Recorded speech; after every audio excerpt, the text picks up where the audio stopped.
This is the informant, if I understand correctly. Did he manage to say anything? Yes. Very funny.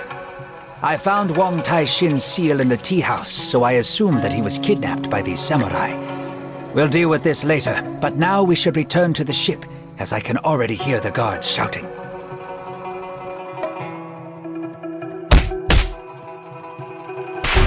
The informant is dead, and Wang Taixin has been kidnapped. We can consider the operation a failure for now. Don't give up yet. I know a man here named Kage Mosha, who is a veteran bandit and has spies on every street corner. He must know something. He landed in jail recently and won't be easy to reach. However, I've never yet met a jailer who'd say no to a bottle of fine plum wine. I'm barred from going in there, and no amount of wine will change that. You will have to meet with Kage Mosha instead. He's generally not very talkative, so tell him Redbeard said hello. He will understand. What about the warriors who attacked us? They clearly weren't Wuku.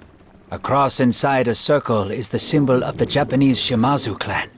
The Ryukyu merchants have collaborated with them for a long time, and may be using their soldiers for protection. As if the Wuku weren't enough. Now we have samurai as well.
This ship's crew definitely won't be a hindrance to us anymore.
There's a riot in the prison, and the guards won't bother figuring out who's who. At least Liu Haibo will be happy that his wine is safe.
Liu Haibo's friend should be here somewhere.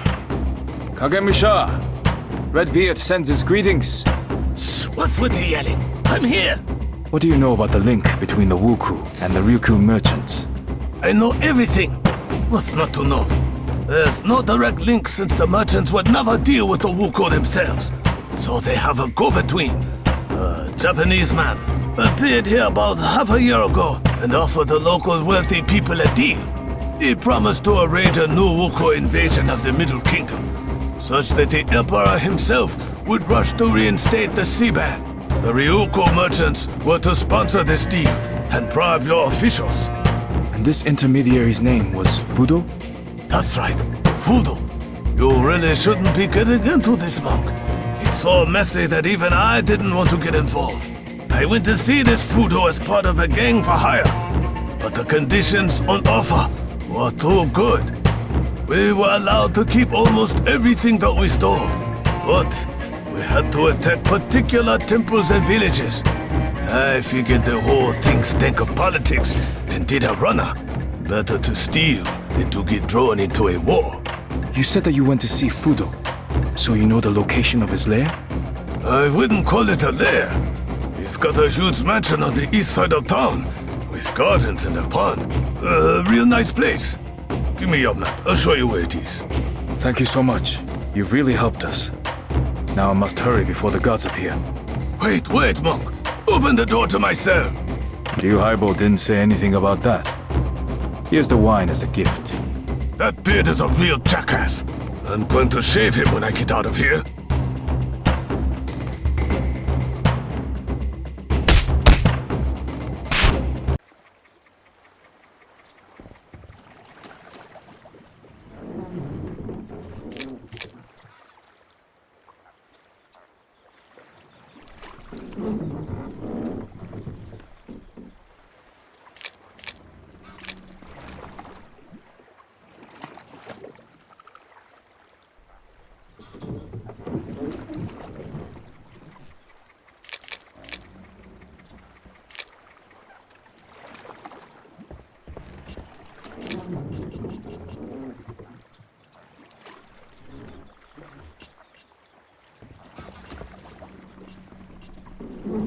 Kagemusha told me the location of Fudo's mansion.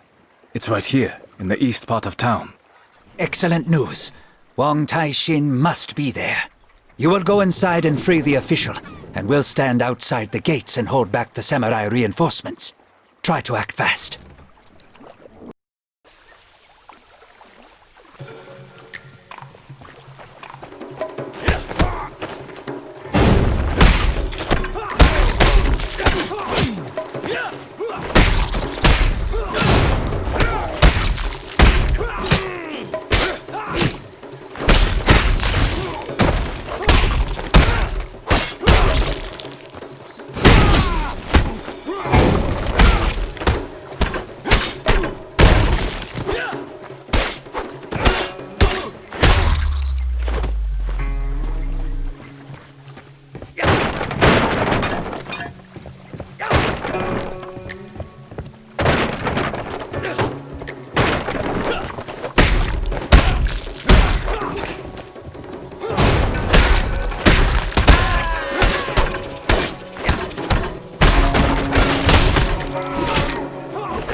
Well, hello, my young friend. Huang Tai-shin? Could it be that you're Fudo? Do I look like a Sohei? No, Dao Kung. We are simply business partners. We were brought together by the Ryukyo merchants, with whom I have dealt with for many, many years. My task was to feed Fudo and his helpers information. For example, I told them about the temple where one of the Heshibi pieces was moved to, conveniently revealed to me by a group of Shaolin monks.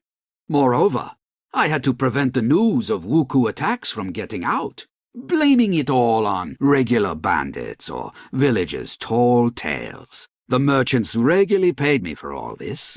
How does Fudo plan to use the Heshibi? He intends to summon an army of spirits and use it to establish a new order in his country, one without samurai, clans, or wars. His plan is as melodramatic and naive as Fudo himself. But if anyone can do it, it's him. You won't listen to me, of course, but a final word of advice, Dao Kung. Let that madman take the Heshibi and go back to where he came from. You're right, I won't. Farewell, Huang Tai-shin.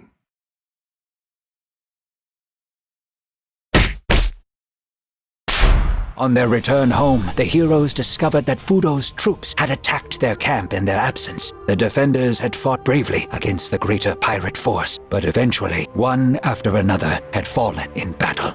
The bodies of Shang Lung, Yin, and Jin were mounted on their own staffs, and only the wounded leader of the monks was left alive. Fudo hadn't finished off Guan Li, but he had called up the white fire and burned the monks' eyes. He then took the shards of Heshibi, which were kept in the camp, and disappeared with the remains of the army as quickly as he had appeared.